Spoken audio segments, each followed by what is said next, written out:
আসসালামু আলাইকুম স্যার। ওয়ালাইকুম আসসালাম। আমি হাইওয়েতে আছি, ঢাকা থেকে বেশ খানিকটা দূরে।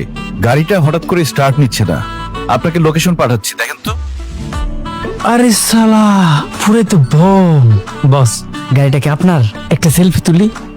মাই ড্রিম কার মার্সিডিজ 2022 না 23 বস। সেকেন্ড হ্যান্ড নাকি ফ্রেশ ইম্পোর্ট? আর দেখেন না আমার লোহার ঘোড়াটা, শখ করে কিনছিলাম সেকেন্ড হ্যান্ড। মাইলেজ কম দেয় 25, তাও পেট্রোল চলে না, খাই অকটেন। এখন তো আবার তেলের সংকট। থামো, কি নাম তোমার? বস, সামি। আমাকে আজকের মধ্যে একটা জায়গায় পৌঁছাতে হবে। তো আমার গাড়িটা তো নষ্ট হয়ে গেছে, আমি আমার ম্যানেজারকে অলরেডি লোকেশন সেন্ড করেছি, সে কিছু একটা ব্যবস্থা করছে, বাট অনেক সময় লাগবে মনে হয়। তাহলে বস আমি কি ধাক্কা দেবো? তোমার ওই লোহার ঘোড়াটা আমাকে দাও, তার বদলে এই গাড়িটা তুমি নিয়ে নাও। কি কইতেছেন বস? মানে মানে মজা করতেছেন না? কিন্তু বস, আপনার এই নষ্ট গাড়িটা তো আমি নিব। রাস্তায় যদি আমার পুলিশ আটকায়, আপনি কি আমার বাঁচাইবেন? স্যার, আমি আসলে আপনাকে যে লোকেশনটা সেন্ড করেছি সেখানে সামি নামের একটা ছেলে আছে। গাড়িটা রিপেয়ার করে সামিকে দিয়ে দিবেন। পেপারস ওর নামে হবে, গাড়িটা আজকে থেকে ওর। স্যার কি বলেন?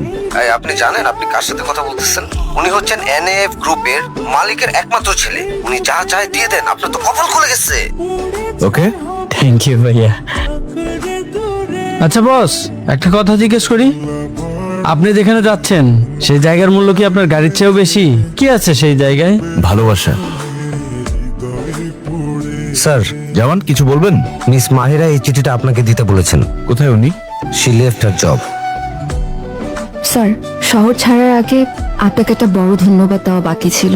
আপনার অফিসের প্রথম দিন বড় স্যার আমাকে আপনার পিএস হিসেবে পরিচয় করিয়ে দিলেন।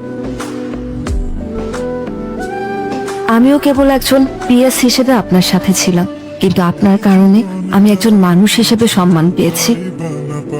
কাজের ফাঁকে আড়াল থেকে আপনার সেই খেয়াল রাখা, কিংবা আমার বারণ শুনে অবলীলায় সিগারেটটা ফেলে দেওয়া বুঝিয়ে দিত যে এই ব্যস্ত শহরেও আমার অস্তিত্ব কারো কাছে মূল্যবান। মাহিরা, জি স্যার। চলেন কফি খেয়ে আসি। স্যার, হাতে এখন অনেক কাজ বাকি। আরে কাজ পরে করা যাবে, আস। হয়তো ভাবছেন অফিসের লোকজনের আড়ালে বলা কটু কথা শুনে আমি ভয় পেয়েছি। কারো কথা আমি গায়ে মাখি না, তবে আমি চাই না আমার জন্য আপনার সম্মানে বিন্দুমাত্র আঁচ লাগুক। এই শহরে আমার থাকার প্রয়োজন ফুরিয়েছে ঠিকই, কিন্তু আপনার দেওয়া ওই সম্মানটুকু আমার জীবনের শ্রেষ্ঠ প্রাপ্তি হয়ে থাকবে।